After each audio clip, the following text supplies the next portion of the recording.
merci Boris d'avoir accepté mon invitation. J'espère que tu vas bien. Ouais, super. Merci à toi pour l'invitation, c'est cool. Donc pour ceux qui te connaissent pas, si tu pouvais te présenter rapidement. Donc, je m'appelle Boris Kriwicki, je suis journaliste de formation et puis j'anime une chaîne YouTube qui s'appelle Rue du Jeu depuis un peu plus de 2 ans maintenant. Et j'écris aussi pour Canard PC, pour les hors-séries jeux de plateau de Canard PC sous le pseudo de Philippe Catrix. D'accord, très cool. Donc tu travailles un peu dans la presse aujourd'hui, et tu travailles dans quel type de presse En fait, moi, je viens du milieu universitaire, donc j'enseigne le journalisme en quelque sorte. Je suis assistant, on appelle ça en Belgique. Je suis à Liège, en Belgique. Et donc, voilà, j'ai étudié le journalisme. Je le pratique un petit peu, mais à la marge. Hein, je fais des piges, comme on appelle ça. Et j'ai un attrait assez fort pour la presse spécialisée. Donc, j'ai été critique cinéma pendant un temps pour un petit journal. C'est aussi quelque chose que j'ai étudié moi-même. J'ai écrit des bouquins sur la presse jeux vidéo. Et puis là, maintenant, je me retrouve un peu actif dans la presse jeux de société. Donc voilà, je touche en fait aux différents domaines qui m'intéressent et qui me passionnent. Ok, donc on va dire toutes les presses spécialisées, c'est un peu ce qui t'intéresse parce que je sais pas si tu sais, donc moi en fait je suis monteur de métier, monteur dans le cinéma et dans le jeu visuel et dans la publicité depuis une quinzaine d'années. Et du coup, tu travailles un peu dans le cinéma, c'est-à-dire que c'est aussi une de tes passions, j'imagine. Oui, j'ai commencé par ça en fait. J'ai commencé par ça. Moi, ce qui m'intéresse, c'est vraiment le discours critique. Comment on élabore un discours critique et sur quel argument on se repose pour dire cette œuvre, elle est bien, elle est nulle, elle est intéressante, elle est complètement à côté de la plaque. Et c'était presque plus les discours critiques qui m'intéressaient dans la critique cinéma que les films en eux-mêmes. Ok. Ce qui peut être particulier, mais voilà, c'est vraiment ça qui me passionne. Du coup, j'ai étudié pas mal ça. J'ai d'abord fait un premier travail de recherche sur comment les critiques cinéma essayaient de s'adresser aux jeunes, et puis de fil en aiguille, la presse jeux vidéo, qui est aussi un milieu passionnant pour ça, où à la base, on approchait vraiment le jeu vidéo comme un divertissement, et petit à petit, c'est devenu, à mesure que ça se développait en tant qu'objet culturel ou comme art, les discours se sont enrichis avec des analyses un peu plus profondes, etc. Et mon idée n'est pas de faire une hiérarchie et de dire c'est mieux la critique intello, c'est moins bien que le test qui prend plus l'optique de guide d'achat. Pas du tout. C'est plus que j'aime bien de voir la variété de ces différents registres et comment les individus les approchent et puis les reçoivent. Ça, je trouve ça vraiment intéressant et j'aime bien de le pratiquer moi-même aussi. Et c'est pour ça, du coup, moi je suis ta chaîne depuis pas très longtemps, je pense depuis 6-7 mois, je suis tombé sur toi. Et c'est vrai que toi, en fait, dans ta critique et dans ta façon de construire tes différentes émissions, c'est vrai qu'on ressent ce côté un peu journalistique et de pas la critique pour la critique et j'ai l'impression que tu essaies de quand tu critiques ou quand tu fais des reviews d'avoir une ok, ça c'est bien, pourquoi, ça c'est pas bien, pourquoi. Et c'est pas que c'est pas bien, en fait c'est pas j'aime pas, c'est que t'essayes d'avoir des critiques avec du factuel en fait. Oui, je trouve que c'est super important parce que c'est ça qui va permettre à ce que les critiques soient utiles au public, parce que les gens n'ont pas nécessairement les mêmes goûts que moi, et le but ne va jamais être de convaincre mon audience de dire ce jeu est nul, ne l'approchez surtout pas, c'est plutôt j'ai trouvé ce jeu nul, parce que ça arrive, voilà ce qui a fait que j'ai ressenti ça. Et le jeu, ça reste une œuvre culturelle, ça reste évidemment subjectif. Moi, c'est la première chose que j'ai appris dans mes études de journalisme, c'est que l'objectivité, ça n'existe pas. C'est un mythe. Et donc, il faut embrasser cette subjectivité, il faut l'assumer complètement, mais ça ne veut pas dire qu'on ne peut pas expliquer un ressenti, le cadrer avec des arguments. Et il y a une part de factuel, c'est peut-être fort, mais en tout cas, de pouvoir expliquer le chemin, les ingrédients qui ont fait qu'on en arrive à ce constat-là.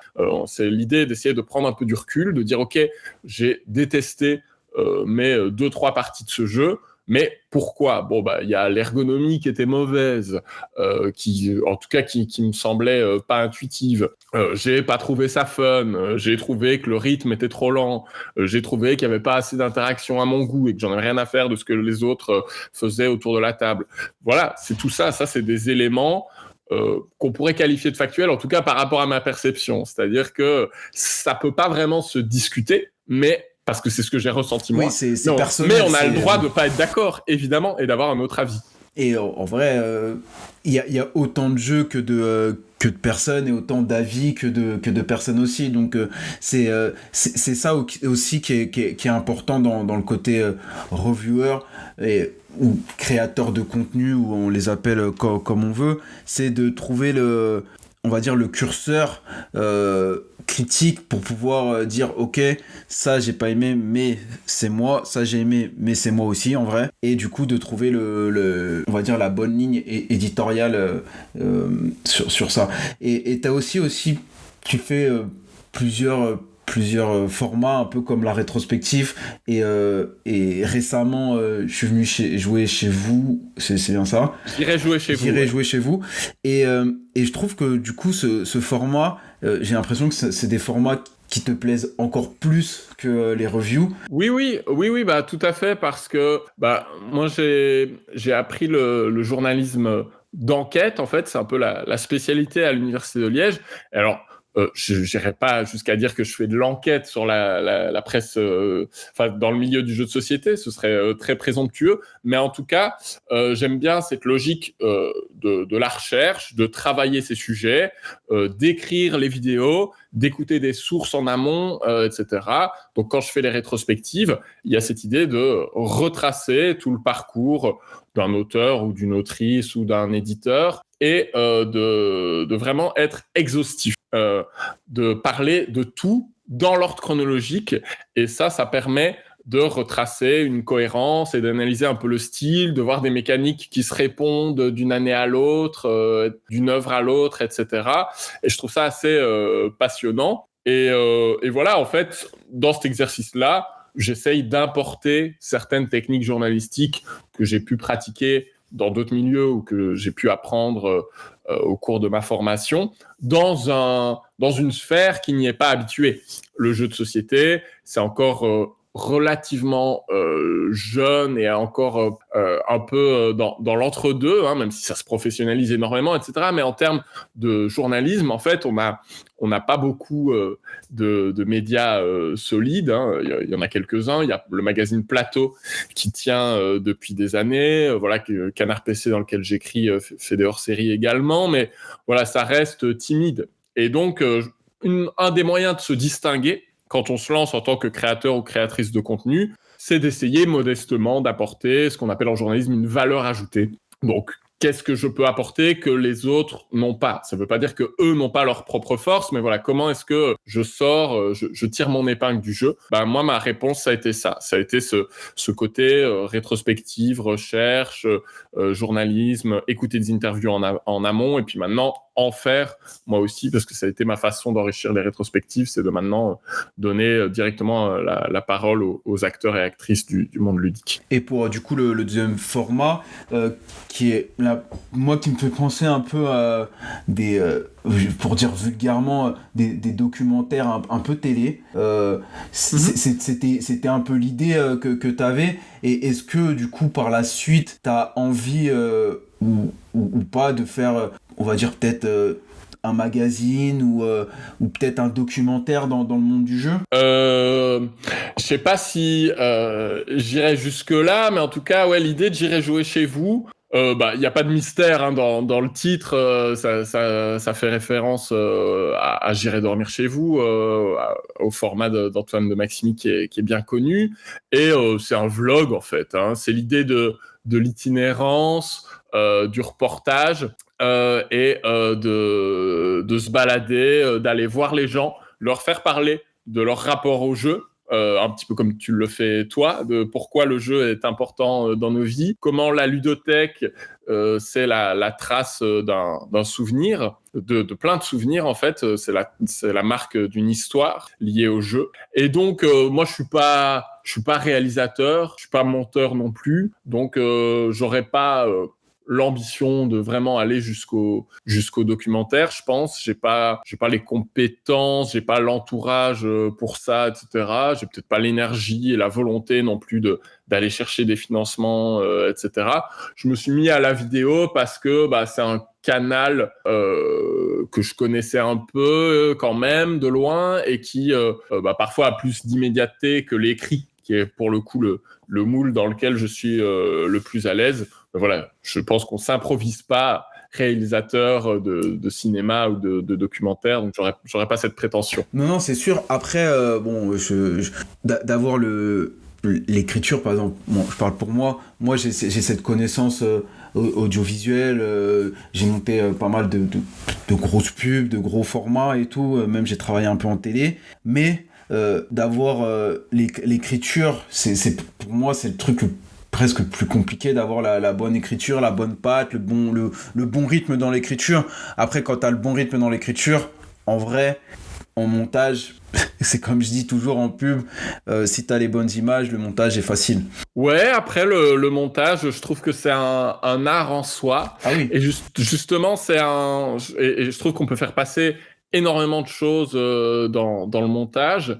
Et c'était justement une des envies que j'avais avec J'irai jouer chez vous par rapport aux rétrospectives ou à mon autre format plus critique, La Pile, où là c'est du face cam quoi, même si dans les rétrospectives il y a parfois de l'interview, etc. Mais là J'irai jouer chez vous, le fait d'être en itinérance, c'est beaucoup plus riche et on peut se permettre des respirations dans le montage, des moments où il se passe pas grand chose, où la parole n'est pas intéressante, mais c'est plutôt les images. Et alors on peut créer une ambiance avec de la musique, parce que j'ai la chance d'avoir des musiques originales qui sont composées par mon petit frère. Victor Kriwicki, et donc j'ai pas tous ces problèmes de strike, etc.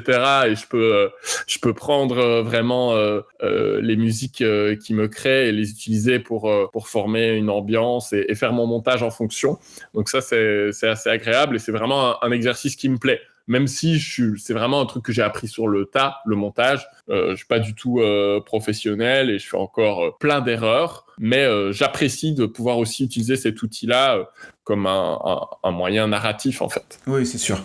Et as-tu, du coup, par la suite, des idées pour ta chaîne, ou même pour le monde du jeu de société, ou pour ce que tu veux faire, ou aujourd'hui, juste continuer comme tel, ça te va très bien, ou tu as des idées professionnelles ou autres dans le monde du jeu de société? Moi, je souhaite pas travailler dans le monde du jeu, parce que c'est avant tout une passion, et donc si c'est faire ce que je sais faire, c'est-à-dire du journalisme à propos du jeu de société, ça me va. Et donc développer la chaîne, mais toujours avec la même ligne éditoriale et la même rigueur qui va avec, qui est pour l'instant en tout cas, et c'est pas prévu que ça change, pas accepter des partenariats rémunérés avec les éditeurs, etc. Je prends des boîtes pour critiquer les jeux, ça c'est autre chose, mais c'est pas une rémunération sonnante et trébuchante. Moi, je voudrais pas travailler dans la com pour le jeu de société, par exemple, parce que c'est pas du tout... C'est pas ton corps de métier. Communication et journalisme, c'est assez éloigné. Il y a plein de journalistes qui se reconvertissent dans la communication, mais moi, c'est pas ce à quoi j'aspire. Et puis aussi, je pense que ton regard, il change par rapport au monde du jeu quand tu te mets à être vraiment à l'intérieur. Et moi, j'ai envie de préserver ça comme une passion, comme un exutoire, et pas que ça devienne mon boulot à 100%, que ça reste secondaire. Donc, pour répondre à ta question sur les développements de mes projets, etc., moi, j'essaye d'aller à mon rythme, parce que j'ai 2 boulots à mi-temps sur le côté. Rue du jeu, je fais vraiment ça en plus. Je gagne un tout petit peu d'argent avec ça, mais ça reste très secondaire et ça sera jamais mon emploi principal, c'est certain. Donc, du coup, je développe les formats. J'y suis très attaché, en fait. Ce format de la rétrospective qui a lancé la chaîne, j'ai envie qu'il continue, même s'il est hyper chronophage, s'il est assez peu rentable en termes de vues, etc. Mais c'est peut-être le format qui te fait le plaisir aussi. C'est le format. Oui, c'est ça. C'est ce que j'aime faire. C'est ce qui a lancé la chaîne. Ça fait partie de son identité. Et pour moi, ça doit continuer, même si c'est pas le plus vendeur, ce qui fait le plus de vues, etc. Donc, déjà, ça prend beaucoup de temps, surtout maintenant que j'ai des invités. J'essaye d'en faire à peu près une par mois, ce qui est assez énorme. Donc là, j'ai déjà les 2 prochaines de planifier au moment où on parle. J'irai jouer chez vous. Je suis allé à Paris là récemment. J'en ai tourné 4 que je suis en train de monter, de dérocher, etc. Mais pareil, j'avance à mon rythme, donc ça prend du temps. En plus, pour le coup, ça te prend quand même plus de temps à sortir, parce que on va dire, c'est pas du fast cam. Le fast cam, c'est un peu facile à monter, c'est plus rapide, c'est plus du nettoyage que du montage, alors que là, J'irai jouer chez vous, t'as un vrai travail de déroche, de montage, et c'est plus de travail du coup. Tout à fait, mais c'est ça qui est intéressant, c'est d'avoir des formats qui, moi j'y investis des énergies différentes.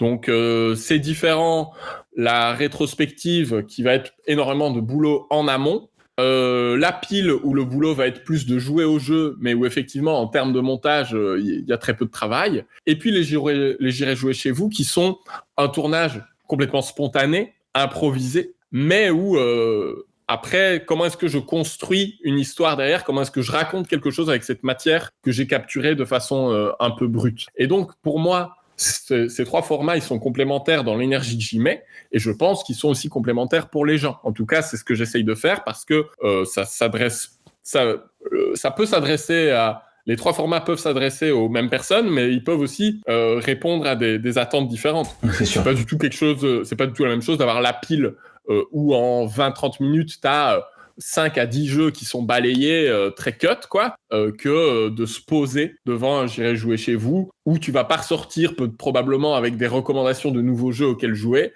mais tu auras vécu un truc avec des gens qui vont te parler de leur rapport au jeu, de leurs souvenirs, etc. Donc voilà, même pour les gens comme pour moi, c'est pas la même énergie. Oui, c'est sûr que c'est pas le même...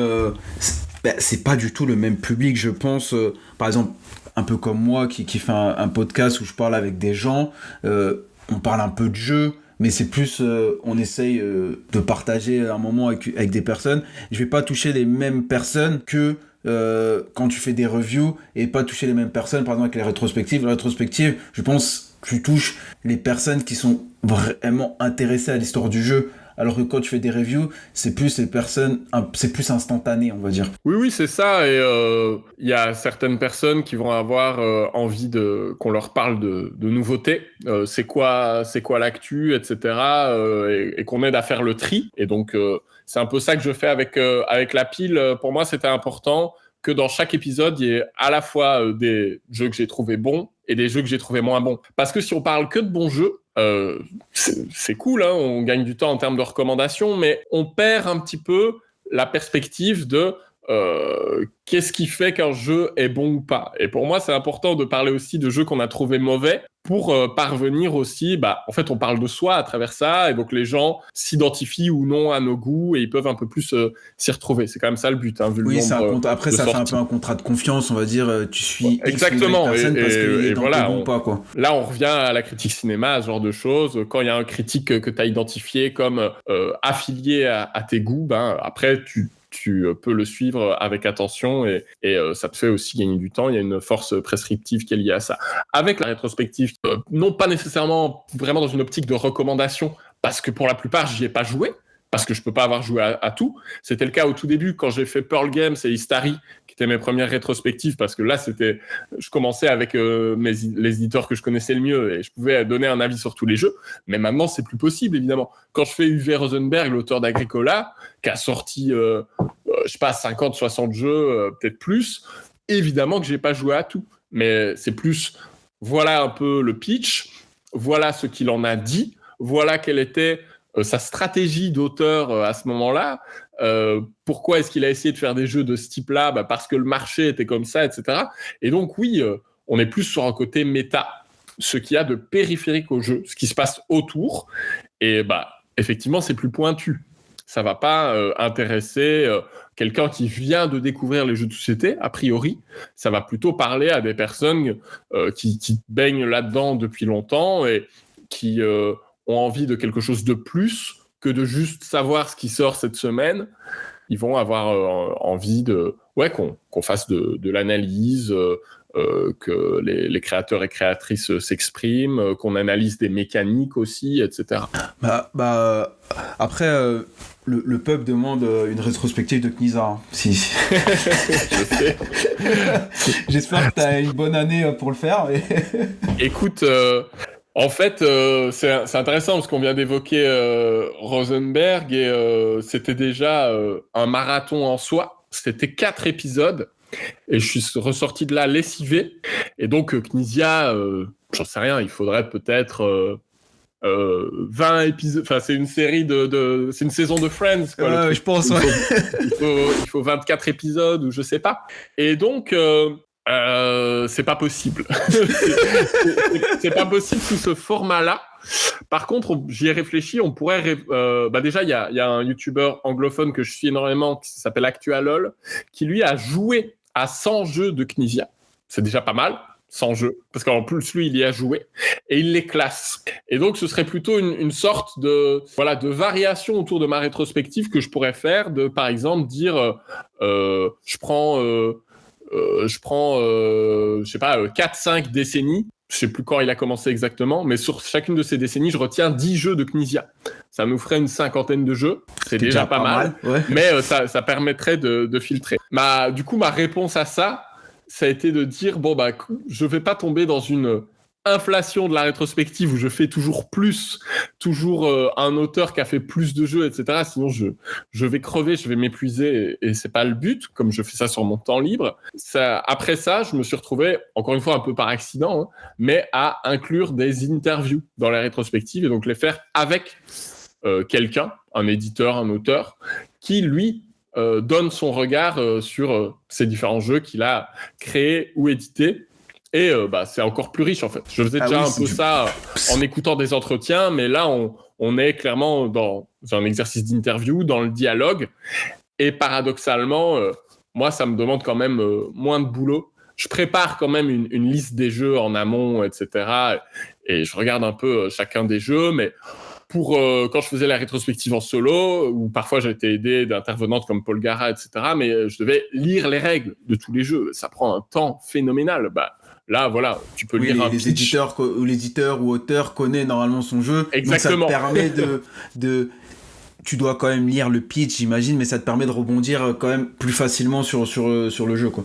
Oui, c'est ça, et de consacrer cette énergie-là à d'autres choses. Oui. Donc vraiment à essayer de tisser des comparaisons, de voir des logiques transversales, etc. Ce temps que je gagne à pas lire vraiment les règles, je l'utilise pour d'autres trucs. Mais alors tu dis oui, les auteurs, les éditeurs se souviennent de leur jeu, mais des fois pas forcément. Oui. Parce que quand on est sur des échelles de 15-20 ans, les auteurs eux-mêmes, ils sont pas rejoués à leur jeu, ils sont comme nous, ils ont un temps qui est limité, en plus ils ont des nouveaux projets, etc. Donc relativement récemment, j'ai fait Paolo Mori, j'avais plein de questions à lui poser sur Borneo, son deuxième jeu, un jeu de 2007, je disais « Ah oui, mais je vois une filiation de cette mécanique-là, etc. » Il dit « Peut-être, je sais plus. » J'ai complètement oublié comment ça se jouait.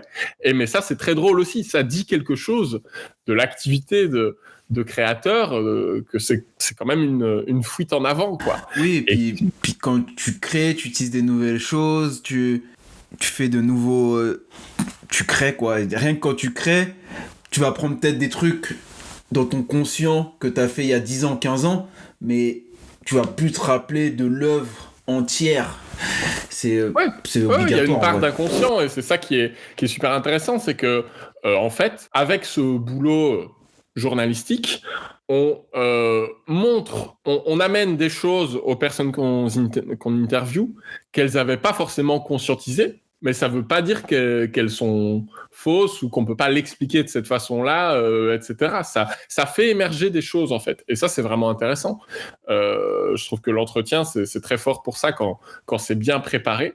C'est que tu peux vraiment réaliser une prise de conscience chez certaines personnes qu'ils n'avaient pas identifié dans leur geste créatif, qui est parfois un peu impulsif, etc. Et toi, tu peux leur amener un autre regard sur ce qu'ils font. Et ça, c'est quand même vraiment cool.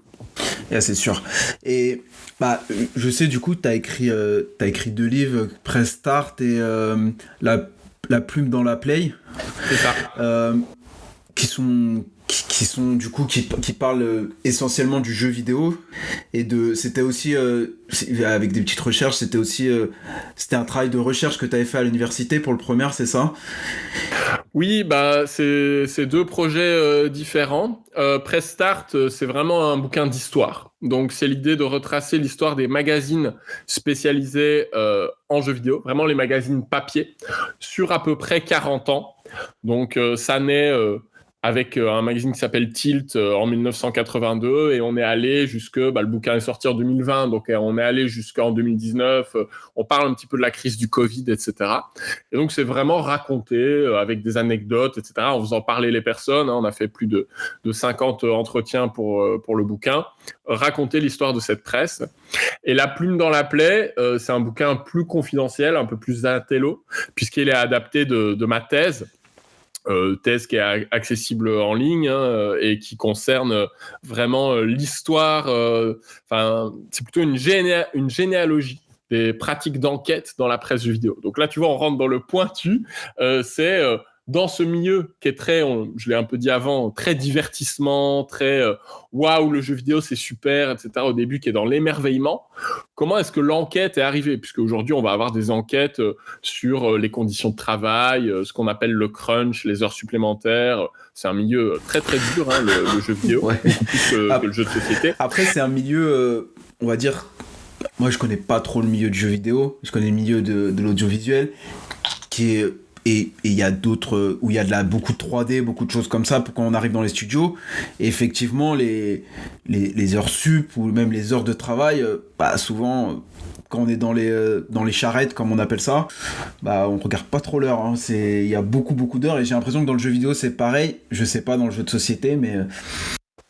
Bien sûr, dans le jeu de société, j'imagine que tu vas aussi avoir, c'est sûr même, tu vas aussi avoir des périodes très intenses qui sont les salons, etc., où le bouclage d'un projet, ça peut être assez stressant de vérifier tous les fichiers, etc. Mais le but n'est pas tant de dire c'est bien, c'est pas bien, de porter un jugement moral. Le but est un peu, comme on le disait avant, de rapporter des faits.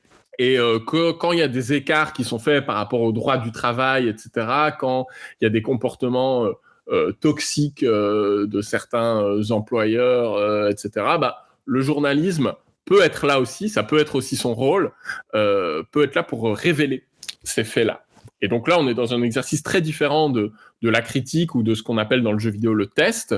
Mais je trouvais ça intéressant, cette mutation progressive de la presse jeu vidéo. Hein. Il y a toujours des tests, mais on a aussi des enquêtes qui sont apparues. Pourquoi, comment, à quel moment, etc. Donc ça, c'est un bouquin qui retrace un petit peu ça, mais qui est donc beaucoup moins dans l'histoire et beaucoup plus dans les entretiens, l'analyse d'articles, etc. Et c'est une autre proposition. Et ça ne s'adresse pas aux mêmes personnes. Hein. Press Start, c'est un bouquin un peu grand public qui est édité par Omake Books. C'est la boîte qui édite les DVD joueurs du grenier, pour te donner une idée. Donc on est un peu dans ce registre-là, pop culture, etc. La plume dans la plaie, c'est vraiment un bouquin universitaire, plus confidentiel, mais que j'aime tout autant. C'est deux facettes de mon boulot et de ce qui m'intéresse. Et est-ce que aujourd'hui, tu as cette envie de faire d'autres projets, on va dire, de cette envergure, ou avec ton métier et ta chaîne qui se croisent en vrai, ils sont assez, pas proches, mais j'ai l'impression que ça se croise, ton métier et ta chaîne. Et est-ce que tu as envie du coup de réécrire des livres? Un jour peut-être, hein, c'est un exercice que j'aime bien sur le temps long, etc. Mais j'ai pas de projet actuellement. Mais voilà, en fait, en faisant cette activité, tu développes aussi un réseau. Et donc, il y a 2 ans, personne me connaissait dans le jeu de société, vraiment personne. J'étais un joueur comme un autre. Et mine de rien, ça va assez vite. Là, en 2 ans de rue du jeu qui sont assez intensifs, hein, où je publie 1 à 2 vidéos par semaine, etc. Mais modestement, à mon échelle, je suis identifié par des éditeurs, je suis identifié par toute une série de joueurs et joueuses, je peux prétendre avoir des accès presse sur les salons, il y a toute une série de personnes du milieu qui me font confiance, que ce soit pour m'envoyer des jeux pour que je les critique, que ce soit pour faire des entretiens avec moi, etc. Donc, ça peut ouvrir des portes, tout ça. Et évidemment, c'est pas calculé, c'est pas stratégique. Je fais pas ça pour ça. Mais un jour peut-être, il y aura une sorte de best-of sous format écrit des rétrospectives. Il y aura une compilation de critiques ou un truc de complètement inédit, que sais-je. J'en sais rien. Mais ça pourrait. Effectivement, c'est un truc que je sais faire, que j'apprécie de faire, écrire des bouquins maintenant. On parlait des rétrospectives qui sont assez ingrates en termes de rapport temps investi et argent ou même vue engrangée. Bah, les bouquins, n'en parlons même pas, quoi. La plume dans la plaie, c'était un bouquin qui était bénévole et qui m'a demandé 1 an de travail et qui découlait avant d'une recherche qui m'a pris 6 ans. Press Start, c'est aussi, même si c'est un éditeur qui est installé, c'est aussi des sommes dérisoires, d'autant plus qu'on était 2 auteurs. J'ai pas cité mon co-auteur Yves Brem sur Press Start. Donc voilà, c'est vraiment pas un truc que tu fais pour l'argent. Oui, mais c'est de la passion, c'est du. Mais c'est bien sûr, c'est de la passion, etc. Mais donc il faut toujours trouver un équilibre entre les projets que tu fais par passion. Et tout de même allouer du temps à tes boulots qui te font vivre, qui te font manger, à ta vie de famille aussi, etc.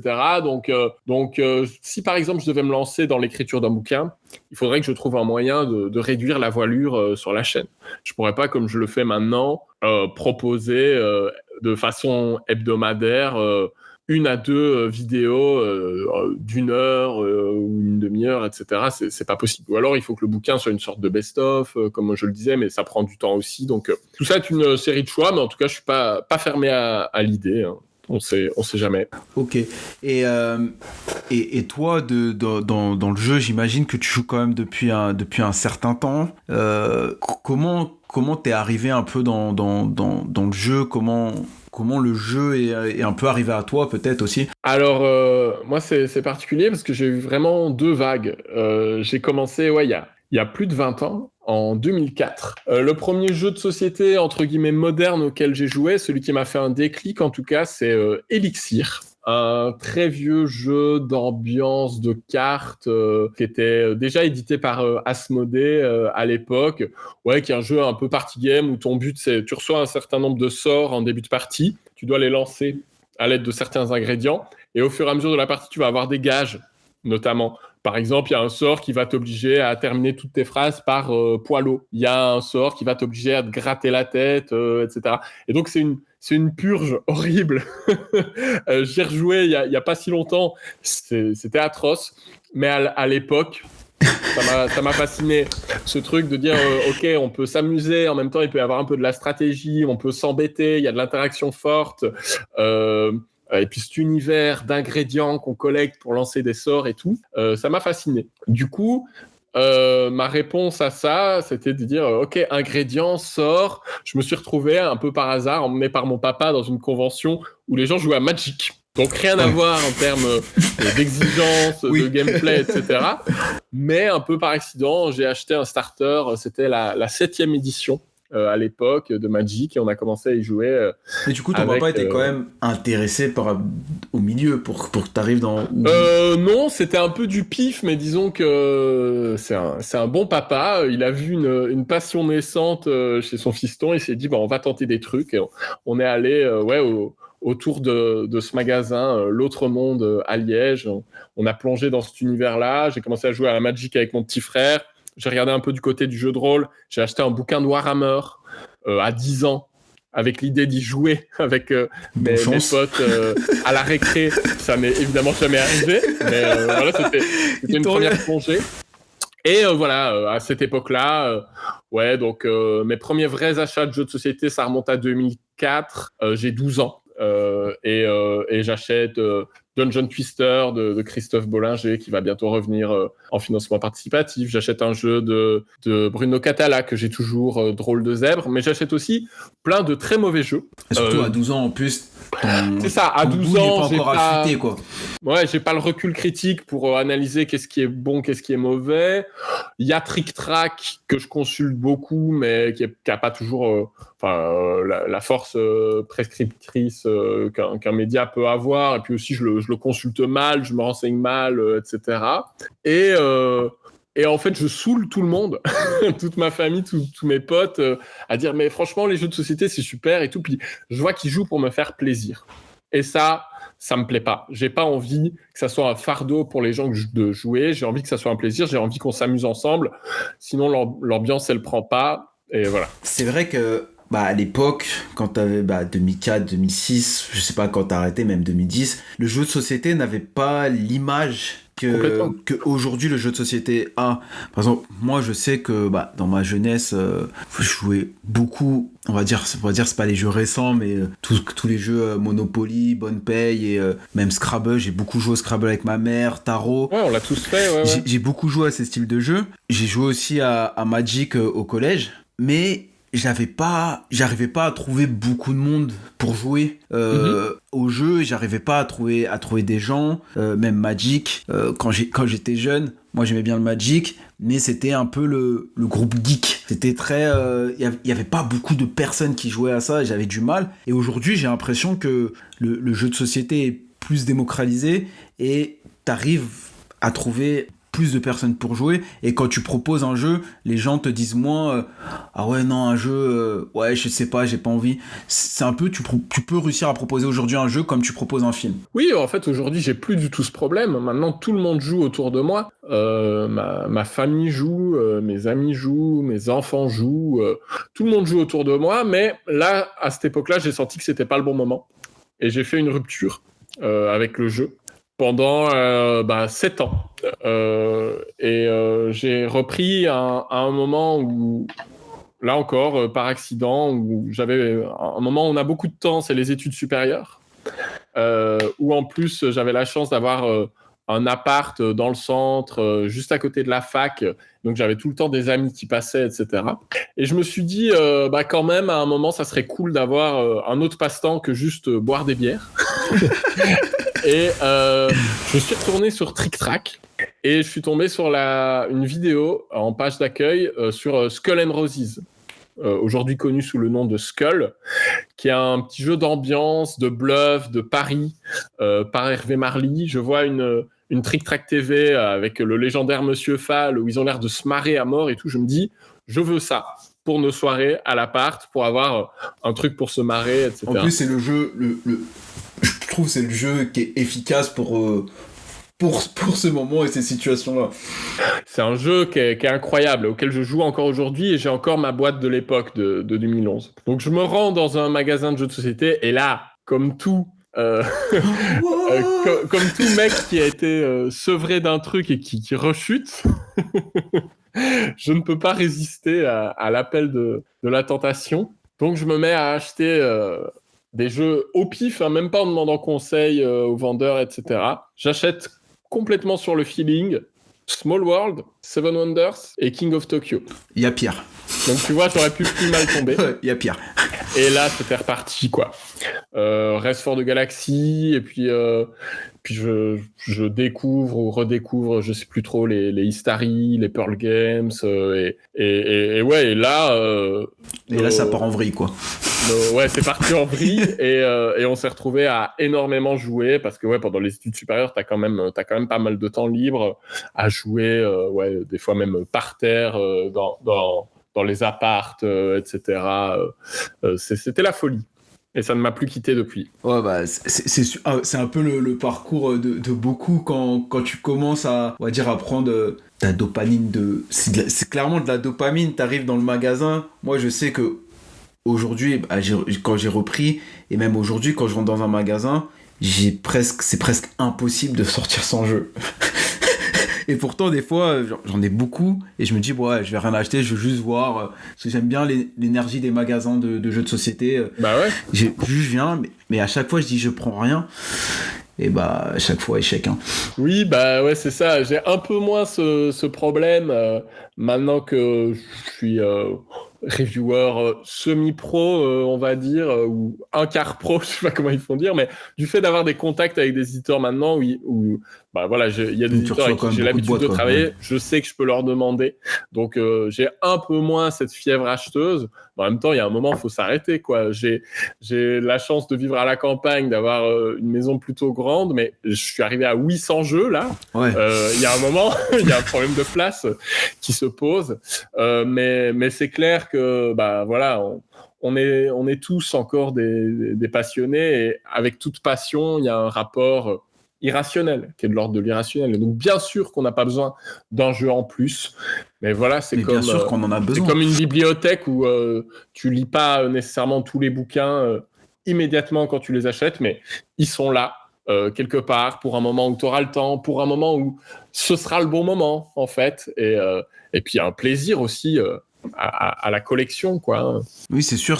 Puis il y a ce côté un peu. Tu crées un peu ton histoire avec ta ludothèque. Parce qu'il y a plein de jeux sur 800 jeux, je suis sûr, et c'est même obligatoire, que tu ne peux pas jouer à tout, parce que Bien tu n'as sûr. que 24 heures dans tes journées. Mais il y a des jeux que tu ne rejoueras peut-être jamais, mais ça fait partie de ton histoire, de tes moments de jeu, et tu dis peut-être un jour je ressortira, ou peut-être c'est un peu de l'héritage aussi que tu donnes. Oui, c'est avec mes un enfants savoir. quand ils Voilà, seront c'est plus ça. grands, parce que là, ma fille, elle a 5 ans, donc on peut déjà jouer à plein de choses. En ce moment, on enchaîne les parties de Toy Battle, par exemple, mais mon fils, pour le coup, il a 2 ans. Oui, plus compliqué. Et il est beaucoup moins patient que sa sœur au même âge, donc même les jeux un peu premiers jeux, etc., c'est pas possible. Mais un jour, ils seront plus grands, et peut-être qu'ils vont se passionner ou pas, j'en sais rien, pour le deck building, et je serais super content d'avoir gardé mes premières éditions de Dominion, quoi.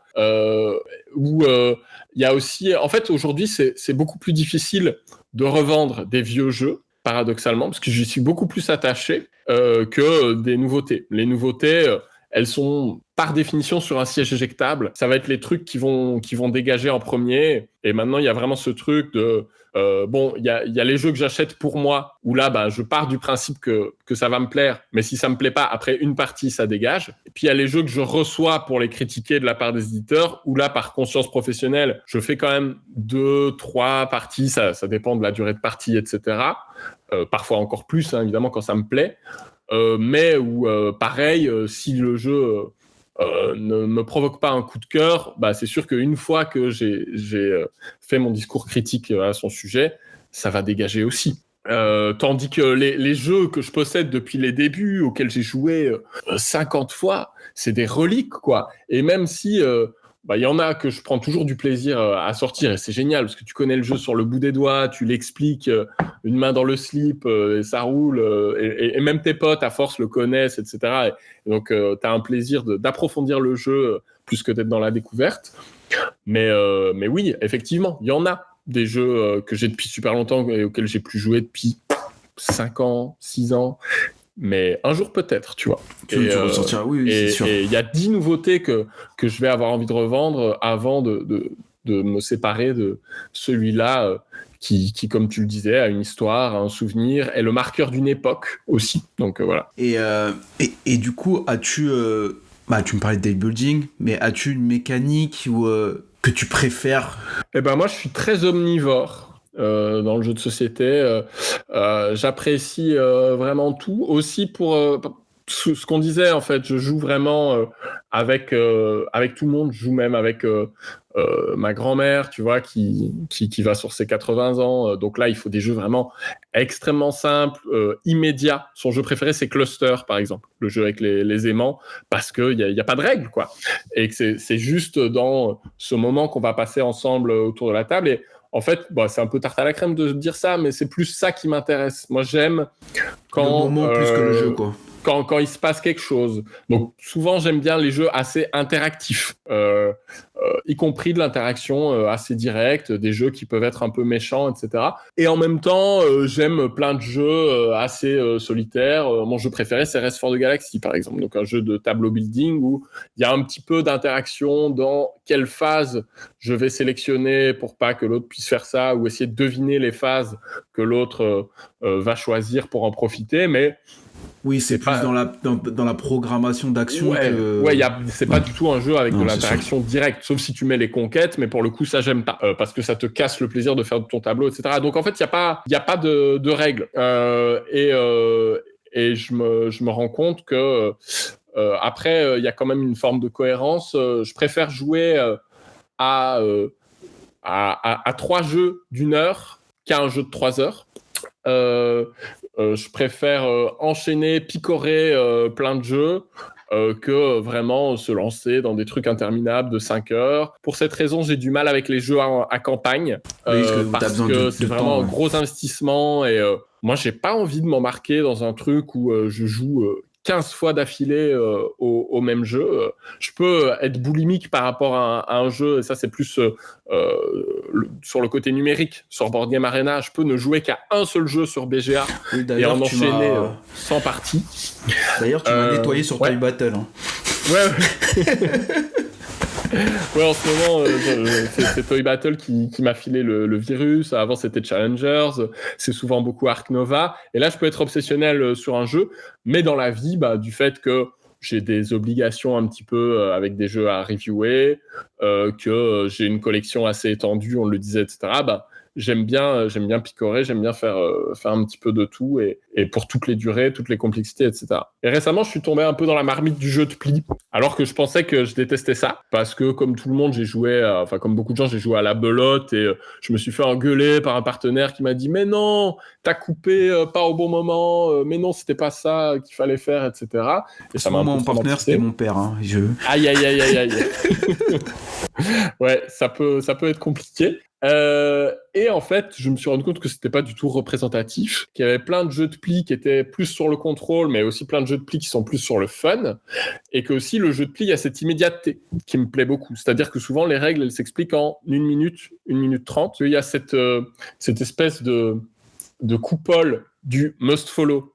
Je lance une couleur, tu dois suivre la couleur. Et donc ça, tu dis 2 mots, les gens ils ont compris déjà la moitié des règles, mais après il y a des twists. Et c'est ça qui est fascinant, c'est comment à partir d'un truc connu, on arrive à inventer des tas et des tas de jeux et aussi du coup de sensations différentes, parce que les sensations sont différentes à chaque fois. Parce qu'en ce moment, c'est vrai qu'il y a beaucoup de très bons jeux de pli pour par exemple Toulouse, Cat in the Box que moi j'adore.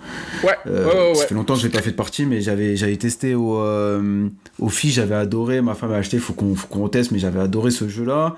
Il y a après le Skull King qui est le jeu jeu pour moi que j'ai sorti le plus avec le plus de personnes, je crois c'est Skull King qui est incroyable, mais il y a beaucoup de jeux de pli qui sortent avec des twists vraiment cool quoi. Ouais, il y en a énormément, puis c'est là où tu vas voir, tu deviens vraiment un passionné dangereux quoi. Tu vas voir du côté du Japon, t'achètes des petites boîtes à 40 balles alors qu'il y a 30 cartes dedans et tes potes te font quoi? Tu leur fais mais si, regardez, ça va être génial.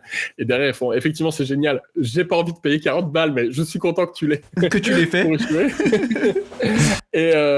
Et ouais, tu citais Luz, c'est un auteur qui s'appelle Taiki Shinzawa et qui, lui, est génial parce qu'il utilise beaucoup le pari. Et donc, ce côté, comme dans Skull King, en fait, de prendre un pari sur combien de plis tu vas faire, ça, c'est une réponse à tous les jeux où si tu as une main de merde, tu vas pas t'amuser. Oui. Comme la belote où quand tu as vraiment une main dégueulasse, c'est assez pénible, tu peux assez mal le vivre de te prendre une dérouillée par l'équipe en face sans pouvoir rien faire en vrai. Oui, et donc là quand ton pari ça peut être je vais faire 0 pli, ça devient génial parce que c'est la logique inverse habituelle de cette logique inflationniste, capitaliste de je veux prendre le plus de plis possible. Là on est dans toute autre chose. Le jeu par équipe aussi qu'on a dans la belote mais qui peut être assez traumatisant, quand on est dans un truc vraiment de rivalité, mais un petit peu plus sain, un peu plus dans la camaraderie, etc., mais avec l'équipe en face et où il y a plusieurs manches et tu sais, c'est par exemple en 2 manches gagnantes. Un jeu que j'adore qui est sorti chez Gigamic, Room, c'est comme ça, c'est en 2 manches gagnantes. Du coup, si tu te prends un 60-0, on s'en fout, parce que ça fait quand même qu'une seule manche. Et donc, t'es pas enterré. Il n'y a pas ce truc de tu peux pas revenir, ça sert à rien de faire les parties d'après. T'as toujours un espoir de revenir. Puis après, c'est 1-1. Puis là, la tension, elle est à son maximum et tu pèses chaque carte que tu joues. Mais si t'es entre personnes de bonne compagnie, personne va s'engueuler. On va plus être dans derrière, on en refait une et c'est pas grave et on s'est éclaté. C'est surtout, c'est ça bah, en vrai, même si moi, la passion du jeu de société est venue parce que je sais même pas, j'ai adoré de plus en plus ça, mais c'est plus en vrai les moments passés avec les personnes autour de la table qui est important et qui est pour moi le cœur du jeu de société. En vrai. Exactement, c'est pour ça que j'arrive pas trop à jouer en solo, par exemple. C'est pas trop mon truc. C'est Marvel Champions que j'ai le plus fait en solo, où j'ai eu le plaisir un petit peu de deck builder, etc. Mais tu vois, c'est par vague et puis ça s'essouffle parce que oui, même si je peux aussi aimer des jeux où l'interaction est un peu plus indirecte, où on fait son tableau dans son coin, à un moment, il faut quand même qu'on se regarde, qu'il y a un truc qui se passe, qu'on se chambre. Et c'est pour ça aussi que sur le long, j'ai la chance d'avoir plein de gens avec qui jouer. À Liège, on a un vivier de joueurs et joueuses assez fourni. Mais les personnes qui vont vraiment rester, s'installer sur le long terme, qui vont être récurrentes à ma table, dans ma salle de jeu, bah, en fait, c'est des personnes qui deviennent des amis et des amis. C'est des personnes avec qui tu t'entends bien. Je pense que tu peux difficilement... tu peux faire une partie avec des inconnus et que ça se passe très bien, ça, il n'y a pas de souci. Mais si derrière, tu fais 10 parties avec ces personnes et qu'elles deviennent plus des inconnus, bah, c'est qu'il y a un truc social qui s'est passé, quoi. C'est sûr. Ok, bon bah en tout cas très cool pour cette première partie. On va du coup passer à la deuxième partie où je vais te poser des questions. Il faudra que tu me répondes avec des jeux. Du coup, même si tu me l'as un peu déjà dit, quel était tes jeux ou ton jeu qui a été ton premier lancé qui t'a fait un peu arriver dans le jeu de société? Ouais, donc c'était Elixir, ce jeu qui a très mal vieilli, peut être interminable, mais où j'ai été pris à la fois par le thème, où il fallait récolter des ingrédients pour lancer des sorts, ce côté très social de ce qui se passait autour de la table, en fait on se marre, quoi. Et puis il y avait quand même un peu de la stratégie, parce qu'on avait des cartes spéciales pour me faire des jours de marché, s'échanger des cartes, etc. Fallait les jouer au bon moment. Et puis après, ça a été l'engrenage vers des jeux très différents de celui-là en réalité, mais je remercie tout de même Elixir d'avoir été le tremplin. Ok. Et du coup, est-ce que dans ta ludothèque, il y a des jeux que tu te séparerais jamais et pourquoi tu t'en séparerais jamais? Ouais, il y en a plein. Déjà, il y a le côté collectionneur. À un moment, comme j'adore l'éditeur Istari, qui est aujourd'hui en plus disparu, je m'étais dit, il me faut tous les Istari. Et puis, quand même, moi, je trouve qu'un jeu, c'est fait pour être joué. Et donc, pas de jugement par rapport à ça. Il y a des personnes qui sont vraiment 100% collectionneurs, collectionneuses, notamment dans le jeu vidéo, qui vont acheter des jeux vidéo et les laisser sous blister ou dans leur boîte et pas y toucher. Moi, c'est pas un truc dans lequel je me reconnais. S'il y a un jeu où je suis sûr que je vais plus y jouer, c'est certain, je finis par m'en séparer. Si j'ai l'espoir qu'un jour je vais y rejouer, je vais quand même le garder. Même si l'espoir est minime. C'est ça. Donc il y a les Dungeon Twister, par exemple. Je pense que je m'en séparerai jamais. C'est des jeux qui datent de 2004 dans leur première édition, qui était édité par Asmodée à la base, et c'est des jeux d'affrontement 1 contre 1 où tu dois traverser un donjon. Le thème est génial. Ton but, c'est pas juste de traverser un donjon et de battre des monstres, etc. C'est de traverser un donjon pour aller chez ton adversaire, chez la personne d'en face. Donc, tu as 2 zones de départ. Entre les deux, il y a 8 salles. Et ton but, c'est de traverser le donjon pour te barrer, en fait, et d'aller sur la zone de départ de l'adversaire pour marquer des points. Et puis, en chemin, si tu lui butes des personnages, tu vas gagner des points aussi. Et ça, même chose. Côté collectionneur, au début, j'avais toutes les boîtes. J'avais gardé toutes les boîtes. Et puis, je me suis rendu compte qu'il y avait certaines boîtes qui étaient moins bonnes que d'autres, qui me plaisaient moins que d'autres. En plus, du coup, comme c'est vieux, parfois ça cote, parfois pas. Donc, tu peux le revendre à des prix parfois intéressants. Et donc, j'ai gardé qu'un certain nombre de boîtes, 4-5. Mais ça, pour le coup, je les vendrai jamais parce que j'en ai fait des parties et des parties avec mon petit frère, que peut-être qu'un jour, ça intéressera mes enfants. Je pense pas que ça ait vieilli en termes de mécanique. D'ailleurs, ça va ressortir là en financement participatif en version de luxe et tout. Et donc, il y en a des tas, mais si je dois en citer un, c'est peut-être celui-là qui me vient parce qu'il me date de ma première vague aux jeux de société 2004. Et je sais qu'il va rester là, quoi. Il va faire partie des meubles. Et du coup, est-ce qu'il y a des jeux dans ta ludothèque où il y en a sûrement plein même, mais qui ont eu une histoire particulière, soit par un moment qui a marqué un moment ou un moment de ta vie, ou même un moment assez fort, et ce jeu-là, du coup, te procure une émotion, même si c'est pas le meilleur, même si tu joues plus. Bien sûr, j'ai fait une vidéo notamment avec mon épouse.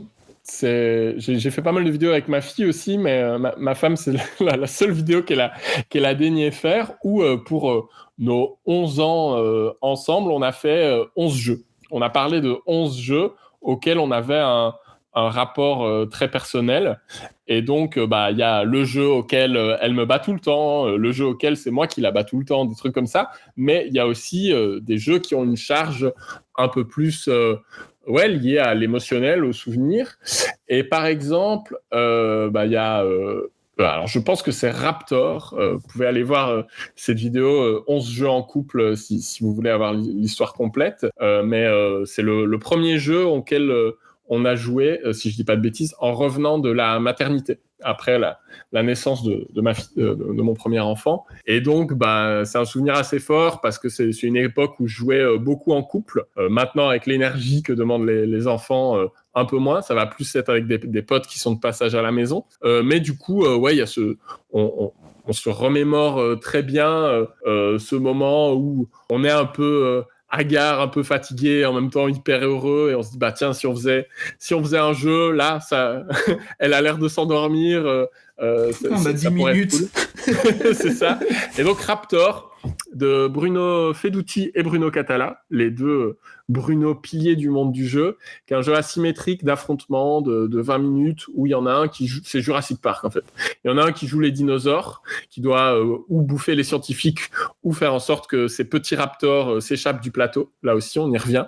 Et l'autre joue les scientifiques qui doivent essayer d'endormir la maman raptor. Donc c'est ça, dinosaure contre scientifique, et petite mécanique où on joue chacun une carte, on révèle, et en fonction tu fais des actions, tu as des points d'action à dépenser, etc. Très cool jeu, très thématique, très frontal dans son interaction. J'aime beaucoup. Et alors, dans ces jeux asymétriques, Maud, mon épouse, elle a ce truc elle joue toujours le même côté. Oui. Le côté qu'elle estime être celui des gentils. Donc là, c'est les raptors, hein, c'est la maman raptor. Et moi, je suis les connards de scientifiques qui essayent de l'endormir. Et c'est toujours comme ça. Il y a un côté. Dès qu'elle a trouvé son côté, elle ponce le côté, quoi. Ok. Et aujourd'hui, quel est du coup le jeu que tu sors le plus souvent? Ça va être, je pense, des jeux de... les personnes qui viennent jouer chez moi savent que dans une soirée jeu, il y a toujours un moment où, à moins que quelqu'un soit vraiment réfractaire, et ça j'accepte, mais où on va sortir un jeu de pli parce que, encore une fois, ce côté que ça soit immédiat à expliquer, ça permet d'initier des gens très vite. Et il y a aussi le côté que ça se joue en manche. Et que si tu as 10 minutes, tu peux faire une manche. Et c'est pas grave, t'as pas eu l'expérience complète, t'as pas l'opportunité de revenir au score, etc. Mais t'as quand même joué. T'as quand même joué, et t'as quand même vu une part importante du potentiel du jeu.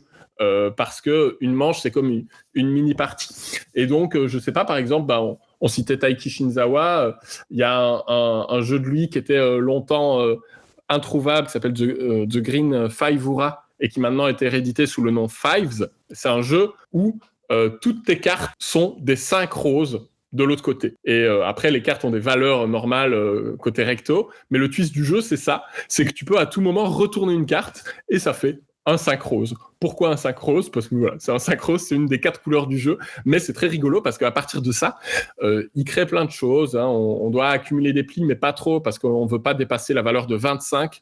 Donc il y a toute une tension, on cherche à ce que les autres explosent et pas nous. Et ce jeu... Ouais, dès qu'on a 10 minutes, tu peux faire une manche, même si tu fais 3 manches, en 25 minutes, c'est plié. Et en fait, quand tu as 800 jeux, des fois, il y a ce moment où tu sais tu sais pas, tu prends plus de temps à dire à quoi est-ce qu'on va jouer que à jouer. Oui, Et le fait d'avoir moi j'ai des bacs, tu sais, ces bacs Ikea dans lesquels je balance toutes les boîtes de jeux de pli, je tire le tiroir, j'en prends une. La boîte de Fives étant grosse ces derniers temps, c'est souvent celle-là que j'attrape en premier. Et il y a un truc de l'ordre de l'évidence où tu peux y jouer. C'est pas pour autant que tu maîtriseras toujours tout ce qui se passe. Puis il y a un côté très social aussi parce que tu essayes de foutre les autres dedans. Tu sautes de joie à la fin quand t'as réussi ton coup d'éclat. C'est assez génial. Ça ramène une énergie assez cool, quoi. Et le jeu, s'il y en a un, le ou les jeux dans les nouveautés, du coup, que t'attends le plus, où tu dis, ah, ça, vraiment, ça va apporter quelque chose, et c'est vraiment un truc cool que j'attends. Je suis très mauvais là-dedans, mais là, récemment, j'ai essayé 2 protos de développés ou créés par Mathieu Verdier, qui travaille chez Sorry We Are French, qui est développeur chez Sorry We Are French. Et il se trouve que c'est un ami, donc voilà, mais je trouve qu'il est aussi très très fort dans sa faculté de développer des jeux. Il a notamment fait en tant qu'auteur Demeter et Varuna, et il est co-auteur sur Fédération, par exemple. Il est aussi co-auteur sur Les Traces de Darwin. Donc il a une palette très large en fait du jeu, qui sait faire du jeu familial assez implacable avec Sur les Traces de Darwin, et il sait faire du gros jeu expert qui tâche comme Fédération. Et là, il y en a 2. Un dont je peux parler et un dont je peux pas parler. Un qui s'appelle Trick City, qui est en co-autorat, enfin c'est le nom de code, hein, ça changera de nom évidemment, mais qui est en co-autorat avec Simone Luciani, c'est pas rien, et qui est une espèce de jeu de pli mélangé à du jeu de tableau à la Faraway, où tu vas jouer 8 cartes sur ta partie. Elles vont avoir des icônes et tu vas scorer en fonction de ces icônes. Et il m'a filé le proto là, et j'en ai fait 7-8 en un week-end. Donc je pense que c'est plutôt le signe d'un bon jeu, et j'ai encore énormément envie d'y rejouer. Donc ça, c'est très cool. Ça arrivera en 2026. Je peux pas dire chez quel éditeur, mais ça sera pas chez Sorry We Are French. Ça, j'ai vraiment hâte qu'il arrive officiellement, et de voir le thème qu'ils vont choisir, comment va se faire l'édition, etc. Et je trouve vraiment que à la fois c'est très classique, mais c'est hyper efficace, et t'as envie d'en enchaîner des parties et des parties. Et alors le projet secret, c'est un Istari qui va revenir, mais sous une nouvelle version. Donc Istari étant mon éditeur préféré, j'étais de base très chaud, et j'ai eu la chance déjà de faire 2 parties de cette nouvelle version, et c'est vraiment une vraie V2, quoi. C'est pas juste on a un peu rajouté des trucs, on a changé le thème. C'est vraiment un nouveau jeu à partir d'une mécanique centrale qui était développée dans une Istari que j'adorais. Et le jeu est encore mieux, quoi. Et en plus, le thème est hyper fort, ça raconte vraiment quelque chose. Et là aussi, ce sera pour Essen 2026, chez Sorry We Are French pour le coup. Et j'ai tellement hâte de pouvoir en parler un peu plus librement. Mais vraiment là, on a un jeu expert, mais qui amène une interaction, une tension assez forte, et qui a un thème, comme je le disais, qui est vraiment bien choisi et qui est en lien avec la méca. Donc voilà, la hype est présente. Et je t'ai pas posé cette question tout à l'heure, mais est-ce que toi, t'as déjà essayé, ou t'as déjà eu l'envie de créer des jeux ? Bien sûr, j'ai fait plein de protos nuls dans mon enfance, dans mon adolescence. Très inspiré par Dungeon Twister, j'avais fait un jeu qui s'appelait Donjons et Cornichons, par exemple, qui était une sorte de plagiat, machin. J'ai fait un jeu aussi qui s'appelait Vielsalm, qui est une ville en Belgique où il y a une légende qui avait des sorcières. Et donc, c'était un jeu un peu d'enquête où on devait retrouver qui était la sorcière, mais en même temps mélangé avec de la gestion de ressources. Ça marchait pas du tout, c'était beaucoup trop lourd. Et j'ai jamais eu la persévérance pour mener un de ces projets jusqu'au bout, parce qu'en fait, moi j'aime jouer à des bons jeux. Et un proto, au début, c'est pas bon. C'est pas un bon jeu, non. À moins d'être vraiment un auteur confirmé. Et encore, il passe par plein d'étapes, etc. Mais donc là, quand je joue à Trick City de Verdier et Luciani, évidemment, je trouve ça génial dès la première partie. Et j'ai très peu à redire. Et je peux juste dire, peut-être cette carte-là, faudrait faire comme ça, etc. Puis il me dit, mais non, on y a déjà pensé. Et en fait, si on fait ça, ça fait ça. Et tu fais, ok, d'accord, je vais faire ma gueule et je kiffe alors. Mais après, je crée des jeux pour le boulot. j'ai parlé de mon boulot universitaire, j'ai aussi une autre casquette dans le milieu associatif. Et où là, je développe des jeux de société, mais qui sont là plus pour faire passer un message, pour faire réfléchir les gens. Un jeu qui s'appelle Oppression, notamment, qui est un jeu coopératif. On est tous ensemble pour essayer, non pas d'abolir la discrimination ou le capitalisme, etc., mais d'essayer qu'ils ne fassent pas trop de dégâts. Et donc, ces oppressions, elles sont représentées par des pistes qui montent et on veut qu'elles arrivent jamais au sommet de leur piste. Mais on va jamais pouvoir faire en sorte qu'elles soient à zéro, quoi, évidemment. Sinon, ça serait un monde de bisounours. Et là, c'est des jeux, du coup, je veux quand même que ça soit des jeux. Donc, il y a un côté un peu gestion de ressources, il y a aussi un truc un peu à la pandémie, etc. Il y a un peu d'inspiration prise à droite, à gauche. Mais les jeux, ils vont être joués une fois, généralement. Peut-être 2, allez. Mais du coup, il y a pas du tout... événement, pendant une thématique, quoi. Oui, pour des équipes qui vont faire leur mise au vert, etc., et qui vont jouer en s'amusant, mais aussi pour réfléchir un peu à leur métier, à la dimension politique de leur métier. Et du coup, là, il n'y a pas du tout cet enjeu que le jeu se distingue commercialement des autres, mais mince, si on fait 10 parties, ce truc-là, ça marche plus, bah, c'est pas grave. Les gens vont pas en faire 10 parties. Donc ça, c'est assez libérateur dans la création. Où j'ai fait un jeu de draft, par exemple, que j'ai appelé draft animé, où on prenait des personnages de manga, d'animé, etc. C'était pour les élèves, les ados qu'on a en animation, pour qu'ils parlent d'eux en choisissant telle ou telle carte. Après, quand ils ont choisi un certain nombre de cartes, ils vont faire 2 piles, une avec les personnages qui leur ressemblent et une qui leur ressemble pas. Que ce soit physiquement ou plutôt même dans le caractère, etc. Et les autres vont devoir deviner quelle pile est laquelle, quoi, pour essayer en fait de mieux se connaître, tout simplement. Bon, bah du coup, il y a est-ce que tu as gagné, tu as perdu, est-ce qu'il y a des points, tout ça, en fait, on s'en fout. Et donc ça serait des questions qu'il faudrait résoudre si le jeu devait sortir dans le commerce. Des questions de droit aussi. Comment tu fais un jeu dans lequel il y a Naruto, il y a Luffy, t'es emmerdé. Beaucoup d'argent. T'es emmerdé si tu dois l'éditer. Mais dans l'associatif, on s'en fout du coup, parce qu'on va pas le vendre, le jeu, et il va pas sortir du cadre de la classe. Et donc ça, j'aime bien, parce que c'est assez libérateur. Et du coup, je me retrouve aussi en tant que créateur de contenu à être de plus en plus sollicité pour tester des protos, soit pour donner mon avis, soit pour faire après une preview du truc, communiquer un petit peu dessus, dire ce que j'en ai pensé. Mais créer, moi, un jeu qui soit édité dans le commerce...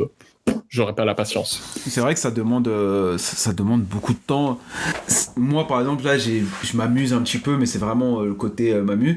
Et je me dis, en fait, ça prend vraiment beaucoup, beaucoup de temps, et plus de temps que j'aurais imaginé, rien que pour faire un truc qui fonctionne. Ouais. Bien, pas bien, on s'en fout, mais déjà qu'il fonctionne, déjà ça prend énormément de temps.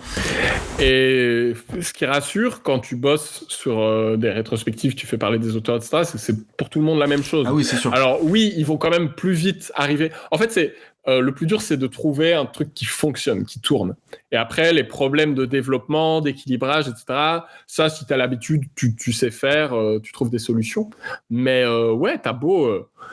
être un auteur, une autrice installés, ils sont toujours en galère en fait. Ils passent toujours par plein d'hypothèses, de tests, etc. Alors ça arrive, hein, il y a toujours des histoires où le jeu fonctionne dès sa première itération et c'est incroyable, mais c'est un jeu sur 1000 quoi. Et donc oui, c'est beaucoup de temps et c'est de la persévérance et il faut pouvoir mettre le jeu au frigo et puis le ressortir au bon moment quand tu as le déclic, etc.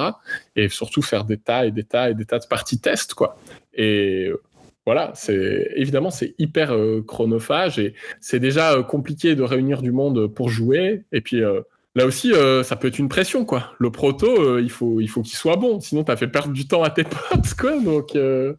Donc ouais, c'est pour ça que les personnes qui peuvent, dont c'est vraiment le métier à temps plein, bah, c'est quand même plus facile, quoi, parce que tu peux faire ça sur ton temps de travail. Si tu as d'autres personnes dans la boîte qui arrivent à dégager du temps pour tester, bah, du coup, c'est leur boulot aussi. Donc, ça veut pas dire qu'ils sont moins exigeants, mais au moins, ils sont payés pour le faire, donc ça aide. Et ouais. Après, il n'y en a pas beaucoup, en tout cas en tant qu'auteur, qui vivent de ça en France. J'en ai quelques-uns. Par exemple, j'ai eu Antoine Boza, j'ai eu Corentin Lebras qui en vit, j'ai eu Johan Benvenuto aussi qui en vit. Il y en a quelques-uns, mais il n'y en a pas tant que ça. Il y en a de plus en plus, mais il n'y en a pas tant que ça. Il y a en vivre et en vivre, quoi. Oui. Donc, tu peux en vivre bien comme Antoine Boza ou Bruno Catala, même si je ne dis pas qu'ils sont plats aux as, mais ils vivent décemment, quoi. En fait, ils ont des jeux qui sont des locomotives qui sont installés. Et voilà. Bon, ça va, tu vois, normalement. Ouais, pour Johan Benvenuto, je pense que Harmony, par exemple, a bien aidé maintenant. Et à Codex aussi, hein, mine de rien. Ouais, c'est ça. Et permet de dire, OK, ben là, je m'y mets, mais il y a des gens, Maxime Rambourg, par exemple, est un auteur qui fait ça à temps plein, mais c'est compliqué. Financièrement, surtout parce que entre le moment où tu vas créer un jeu et le moment où il va te rapporter de l'argent, il va y avoir beaucoup de temps. Et c'est toujours un pari. Tu sais pas si le jeu il va bien marcher ou pas, etc. Xavier Georges aussi, qui est un auteur que j'ai eu sur ma chaîne récemment, qui a fait avec Pearl Games les 3 tournées, Black Angel, etc. Qui a fait Carnegie, par exemple, qui a eu un prix, etc. Ben, il a fait le choix de dire, OK, là, j'ai l'opportunité de faire une pause carrière dans ma carrière d'ingénieur architecte. Je vais tenter pendant 1 an, 2 ans, d'être auteur à temps plein. Et j'essaye pendant ce temps-là d'y aller à fond, et de faire signer un maximum de jeux, de faire aboutir tous mes protos que j'ai dans les cartons depuis longtemps. Mais c'est un pari, quoi. Et je sais qu'il y en a certains qui font ça un temps, puis qui retournent à un boulot qui est un peu plus alimentaire, mais faut bien bouffer, quoi. Oui, c'est sûr. Puis après, c'est un peu comme tous les métiers de création. On dit le jeu, mais c'est tous les métiers de création qui sont un peu comme ça. Ouais, on parlait du livre, c'est vraiment le même délire, quoi. C'est tu reçois une avance sur droit d'auteur qui est assez maigre, et puis après, c'est soit ton jeu il cartonne, soit parfois tu vas plus rien toucher de plus que cette avance, quoi. Avance qui peut être parfois de l'ordre de 1 000 euros, 2 000, 3 000. Alors ça fait une chouette somme d'un coup. Mais pour après, 3 000 euros, 1 an, 2 ans de travail à développer un jeu, c'est complètement dérisoire, quoi. Oui, c'est sûr. Même chose quand tu as écrit un bouquin. Donc voilà, mais c'est comme ça, hein, c'est les règles du jeu. Et ça veut pas dire que les éditeurs s'en mettent plein les poches derrière. Il y en a plein pour qui c'est hyper compliqué aussi. Pareil, il y a des échelles différentes. Hein. Il y a ceux qui sont plus indés et ceux qui sont plus installés. Mais voilà, il y a pas mal de débats autour de ça, autour de la rémunération des auteurs, autrices que je trouve intéressant, que je suis de près. Voilà, je suis pas assez renseigné pour me positionner, moi, personnellement. Je suis pas concerné directement. On va dire faut être un peu plus... connaître un peu plus l'économie du jeu, mais à tous ses étages et vraiment en profondeur pour pouvoir avoir vraiment un avis sur ça, je pense. C'est ça, mais par contre, ouais, ça m'intéresse journalistiquement, et quand je peux récolter des données, des témoignages autour de ça, je pense que c'est important de les partager en respectant évidemment les trucs confidentiels, etc. Mais voilà, en journalisme, il y a le in et le off. Parfois, il y a des choses que les gens vont taire pour des bonnes raisons, parce qu'on ne peut pas tout dire, et le but n'est pas de tout mettre sur la place publique. Mais quand on peut avoir des infos comme ça sur les coulisses, vraiment comment ça se passe en termes de contrat et tout, et que ça peut être du in sans mettre les gens en danger, je pense que ça peut être passionnant, parce que ça permet de mieux comprendre tous les rouages de la création, les enjeux, et qu'est-ce qui fait qu'on se retrouve avec beaucoup de jeux, qu'on a des marques comme ça, comme Seven Wonders, qui sont développées vraiment sur le long terme, avec la version Seigneur des Anneaux, la version D maintenant qui a été annoncée, etc. C'est un plaisir créatif, hein. Je pense que Antoine Boza, il est très content de son Seven Wonders D, mais il y a aussi évidemment des logiques économiques derrière. Ah ça j'imagine. En tout cas, je suis presque sûr aussi. Ok, et on va arriver du coup dans cette dernière partie. Tu arrives sur du coup une île déserte. Tu as le droit de ramener 5 jeux avec toi, pas un de plus. Quel jeu tu choisirais? Je vais tricher, je vais aller chercher mon top 100 parce que je suis très mauvais. C'est pas forcément les meilleurs, mémoire, c'est ça le truc. C'est que tu te dis. Ouais, c'est ça. Celui-là, sur une île déserte où j'aurais plus du tout d'autres jeux parce que je serais bloqué. Bien sûr. Ça sera c'est des jeux qu'on considère rejouables à l'infini. Écoute, le premier qui me vient, c'est Metropolis d'Istari, parce que c'est un jeu dont j'ai fait. C'est pas le jeu auquel j'ai le plus joué, mais j'en ai fait une 60aine de parties en physique. On a fait récemment une partie. J'ai regardé il y a pas longtemps avec Pénélope. Ouais, on a fait un archéologue avec Pénélope et Paul Gara sur la chaîne Pénélope Gaming. C'est un jeu que je trouve incroyable parce qu'il s'explique en 5 minutes. Il est assez rapide, hein, on joue en une demi-heure, 3/4 d'heure, et il y a de la tension dès le tour 1. Donc c'est un jeu où on place des bâtiments, on a des objectifs secrets, il y a une mécanique d'enchère. Dès qu'on pose un bâtiment sur la carte, ça y est, il y a de la tension, il y a un truc. Ah, attends, alors pourquoi il fait ça? Est-ce que je surenchéris ou pas? Est-ce que ça vaut le coup? Et plus ça avance, plus la tension elle monte encore. Et donc je trouve ça incroyable. Donc Metropolis, parce que je me lasserai jamais d'y jouer et qu'il y a aussi un côté social, etc. Je dois prendre Rest for the Galaxy quand même. Alors là pour le coup c'est le jeu auquel j'ai le plus joué, c'est aussi mon jeu préféré, mais c'est surtout parce que il est extrêmement rejouable. J'y joue avec une seule personne, donc j'espère qu'elle arrive sur l'île déserte avec moi, ou alors prends le temps d'initier des gens qui vont devoir, d'autres naufragés qui vont devoir se fader l'iconographie qui est atroce, qui est très difficile de rentrer dans ce jeu, mais une fois que t'es dedans, t'en es mordu et t'en es accro. Si je peux prendre une grosse boîte de Dominion dans laquelle je mets toutes mes cartes préférées, je prends aussi, parce que là en termes de rejouabilité, Dominion, une fois que t'as pas besoin d'avoir toutes les boîtes, hein. Tu prends les 4-5 meilleures boîtes, L'Âge des Ténèbres, Prospérité, Rivage, puis dans les nouvelles qui sont sorties qu'en anglais, il y en a des super aussi. Bah là, t'as déjà une infinité de configurations possibles, et moi, ce que j'aime dans Dominion, c'est ça, c'est tu analyses la mise en place, le marché de cartes, et à partir de là, tu te fais des plans. Et après, ça se passe bien, ça se passe pas bien, mais en tout cas, ce moment-là, il est assez excitant. Je pense que j'ai quand même envie d'avoir un gros jeu expert, parce qu'on aura du temps hein, sur cette île déserte, donc c'est pas grave si on fait des parties de 4 heures. Et là, j'hésite entre Barrage et... Si tu prends Barrage, je viens sur l'île avec toi. Hein.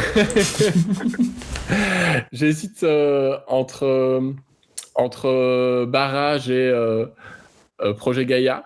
Mais je pense, je pars sur Barrage, ne serait-ce que pour le côté eau, quoi, eau potable, et la guerre qu'on va faire pour cette eau, pour la détourner vers nos barrages, etc. J'adore ce jeu. Là aussi, c'est un jeu qui est très difficile à sortir. Hyper difficile à sortir, surtout qu'il est hyper punitif, quoi.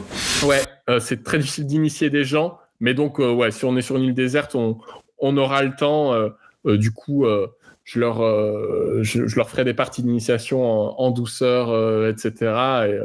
Et ouais, c'est un jeu qui est incroyable et qui est redoutable de profondeur pour l'avoir un petit peu pratiqué à haut niveau. Et puis, pour quand même pas que faire mon vieux con à parler que de vieux jeux, là, je vais citer Toy Battle, que j'ai déjà un petit peu cité en amont, qui est vraiment... on va voir si ça tient sur le long terme, mais là, je trouve qu'il y a un truc hyper addictif à la fois, tu joues en 5-10 minutes, et en même temps, c'est hyper intense, et tu as toujours envie d'en refaire une. Je trouve qu'éditorialement, ils ont été très malins de faire 8 plateaux, qui vont en fait chacun changer la méta. Tu veux pas les mêmes troupes pour tous les plateaux, etc. Et donc, ça crée aussi une envie d'y revenir, de creuser, etc. C'est vraiment un jeu que je trouve hyper puissant, où chaque choix compte, et en même temps, il y a très peu de règles. Et c'est toute la quintessence de la maîtrise de Paolo Mori, d'arriver à faire des jeux hyper épurés, et en même temps hyper solides, quoi. Ouais, c'est vrai que ce jeu-là, il est quand même hyper solide.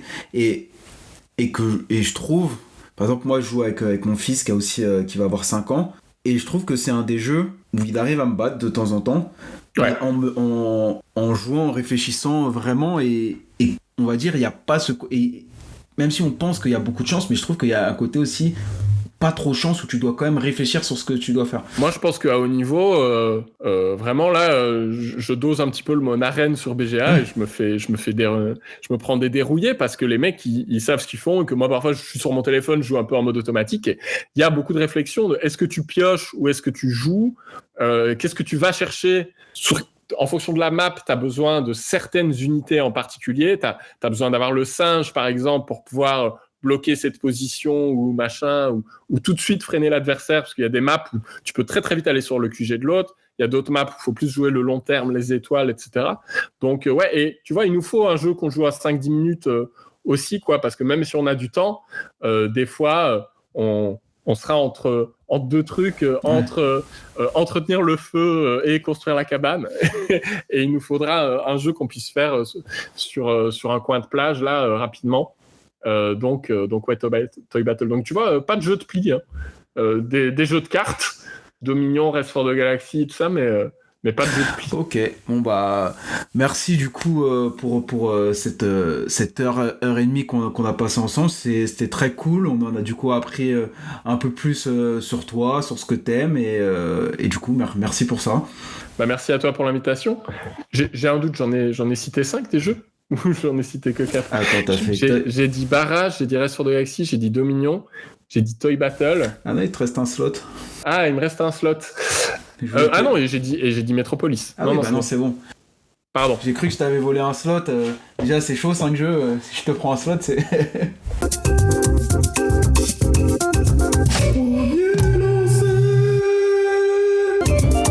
Oui, c'est son premier